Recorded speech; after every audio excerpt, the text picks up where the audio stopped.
அல்லாஹ் மலிக். என் அன்பு குழந்தையே, உன் வழித்துணை சாயப்பா பேசுகிறேன். உன் மனம் என்பது நான் வசிக்கும் இடம்.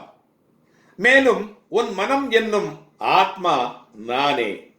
உன் சாய் தேவாதான் என்று நீ உணர்கின்றாய். அப்படி இருக்கையிலே உன் வாழ்க்கைக்கான பொறுப்பும் நான் தானே. பிறகு நீ ஏன் எல்லா சுமைகளையும் சுமந்து கொண்டு செல்லுகிறாய்? என் சாயப்பா என்று அனுதினமும் என்னை பற்றி யோசிக்கும் என் பிள்ளை நீதானே. உன்னை காப்பதை தவிர வேறு எனக்கு என்ன வேலை? உனக்காக எதையும் நான் மாற்றிக் கொடுப்பேன். உன் அன்பின் ஆழத்தை அளவிட முடியவே முடியாது. உன் பக்தியின் தூய்மையை வார்த்தைகளால் சொல்ல முடியாது. உன் சாயப்பா மீது நீ கொண்ட நம்பிக்கையை எண்ணி நான் சிலிர்த்து போகிறேன். என்றும் உனக்கான பாதைகளில் உனக்கு முன்னராகவே சென்று உனக்கான இடத்தை நான் வைத்து இருப்பேன்.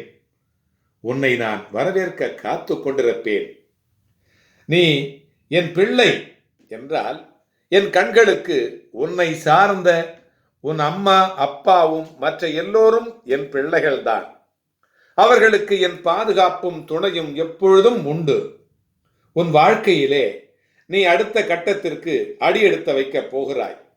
அதற்கான எல்லா சூழ்நிலைகளையும் நீ உணர்வாய்.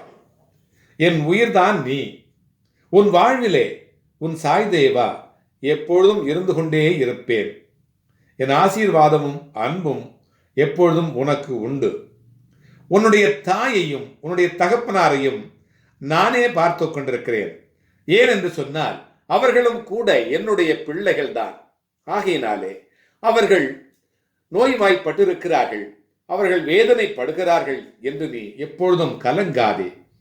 அவர்களையும் சேர்த்து நான் பாதுகாப்பேன். அவர்களும் உன்னை போல என்னுடைய பிள்ளைகள் தான். ஆகவே உன் அம்மாவாக, உன் அப்பாவாக, உன்னுடைய அப்பாவுக்கும் அப்பாவாக, உன்னுடைய தாய்க்கும் தாயாக நானே இருந்து வழித்துணையாகவும் வாழ்விலும் துணையாகவும் வந்து கொண்டே இருப்பேன். அல்லாஹ் மலிக்.